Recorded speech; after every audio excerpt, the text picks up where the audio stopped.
Well, listen to this. Speaking of not laying hens, but laying people off. or hangovers that are not going to go away. That's right. Well, DOGE this week is laying off, get this, 3,600 probationary employees, 4,000 employees retained, and so then the savings is $600 million. So I guess a probationary doesn't mean they're on probation. It means that they were just recently hired and they're during this probationary period, which makes it easier for DOGE and the government to let go of them if they decide that their jobs are not necessary. Well, and this is a guy with Elon Musk. We saw when he took over Twitter, I mean, he slashed a lot of the employees. It's still running just fine. But the biggest problem where we are right now as a country with our federal government, it's too big. This is not the original vision of America. We were supposed to have a decentralized government. That was the whole vision of the founding fathers. So what we have now is the antithesis of what America is supposed to be. And when government becomes so centralized and so big, it becomes corrupt. Correct. And that's what we're seeing. And that's what we saw with the Biden administration going after people under the FACE Act, going after its political opponents without fear. And so what this election is about is the American people taking their power back. It's a we the people election, and we're seeing a we the people administration. Yeah, I think probably one of the most shocking things have been the things that we saw happening at USAID, which, by the way, we're going to have Glenn Greenwald on tomorrow, and we're going to talk about that. Who knew that so much money was being spent? I mean, we knew there was regime change operations going on, but they were to the tune of billions and billions and billions of dollars doing the work of the CIA through USAID, and nobody really, it was very opaque. Nobody knew what was going on. It also was going to NGOs, and you know, we saw Hillary Clinton's daughter receiving a lot of money.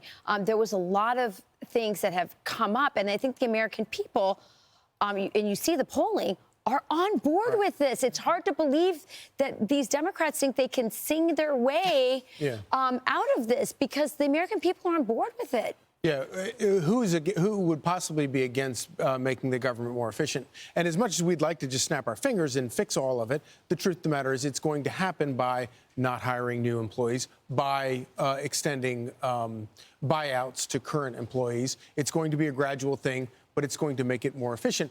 But what is snapping your finger is the Trump administration is finding all of these giant pots of gold that the Biden administration was hiding all over the place. Most recently, $1.9 billion in HUD money was just recovered after being misplaced, air quotes, during the Biden administration due to a broken process. These funds were earmarked for the Administration of Financial Services, but are no longer needed. Secretary Turner and DOGE worked together to fix the issue and de-obligated the funds, which are now available for other use by the Treasury. The federal government is these agencies, they're the only...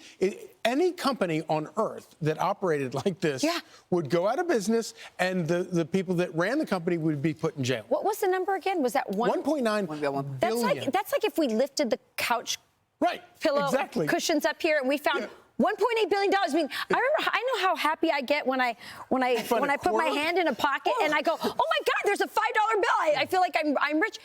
This is what's happening all over the map. We're finding money under the cushions, in your pockets, and it's just sitting there getting either about to get funneled off to some NGO to employ, you know, Democrats in the next 4 years, or it's getting sent somewhere else, or it's going into the hands of criminals, because there's all these networks that have been set up to defraud us. We heard about the money that was being sent overseas as well in fraudulent payments of Social Security. Well, and in a lot of instances, these NGOs are working against American interests. I mean, we've seen a lot of these aiding and abetting, basically human trafficking with, you know, these illegal aliens over the border as well. So, but I mean, you think about it too. I mean, look, it's like $1 trillion a year just on the interest on our debt alone, right? So we're over $36 trillion in debt. So even though with DOGE and all the savings that they're trying to find, we're just scratching the surface. That's how bad things have gone. But finally, they're taking this seriously. And Democrats have been complaining, saying, well, it's not that much money. I mean, I don't see the clock turning on the debt clock. It's like every little bit counts. Meanwhile, I mean, here are the boomers, the aging boomers, singing about how horrible it is that we just found $1.8 billion under the couch cushion today. Listen. I will lift you up when they push you down. I will raise my voice and stand my ground. Well, it looks like it might be a hard road, but I'm gonna walk. with you. That's not the worst version we've heard, though. Right? They're pretty bad. Is that heard just- worse They're all by pretty them. bad. They get worse and worse. My favorite is all the clips from the hearings, like especially Pete's, and like the Democrat members just like yelling at him. Yeah. And they think that they're reliving the civil rights movement, which I think is really funny because This is their civil rights movement? Yeah, this is their civil rights movement. Civil federal employees who are unionized shouldn't be unionized, by the way, but they're civil workers, bureaucrats in Washington D.C. who spend all of your money. All of it paid for by you. And by the way, even if you were to make it as efficient as possible, a lot of them are doing things that we don't need that actually make life more terrible for people. And there are people that are doing great stuff. So let's keep the people that are doing the good stuff, that keep the trains running, that keep the system running, and the checks paid to the military and the checks paid to our veterans. We need all that. Let's streamline, get rid of all the waste, find all these pots of money that are getting wasted away. I don't see how anybody could be against it. But one of the tactics that they're using besides singing is trying to separate Elon Musk and Donald Trump, this bro romance. That's romance. That's been going on. Here's President Trump talking about it to Sean Hannity. This is a tease, you guys, because next week the whole interview with Elon Musk and Donald Trump will air on Sean Hannity's show on Tuesday night. But here's Donald Trump talking about this tactic.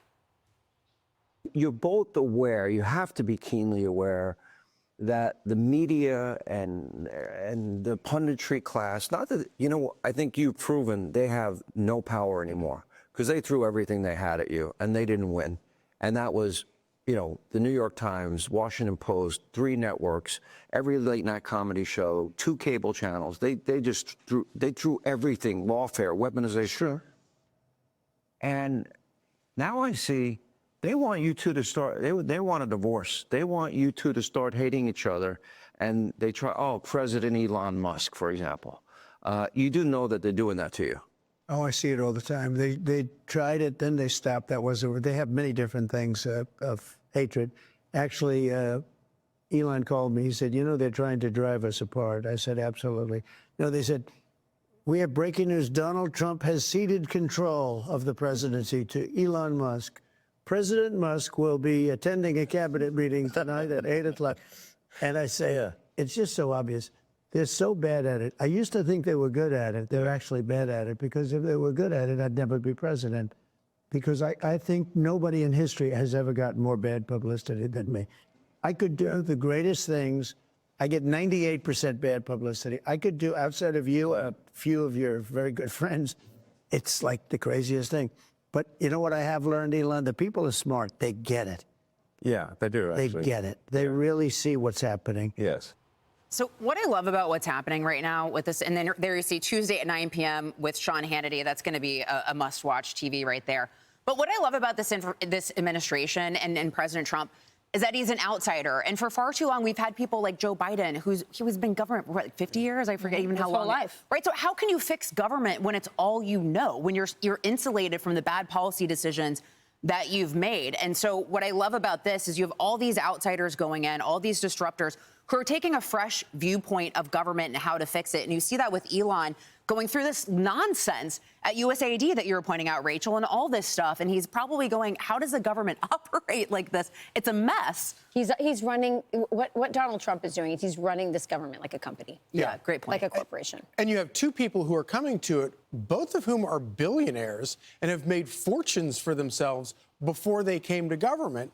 And you have a guy like Joe Biden, who spent his entire life on a government salary in Washington, working as an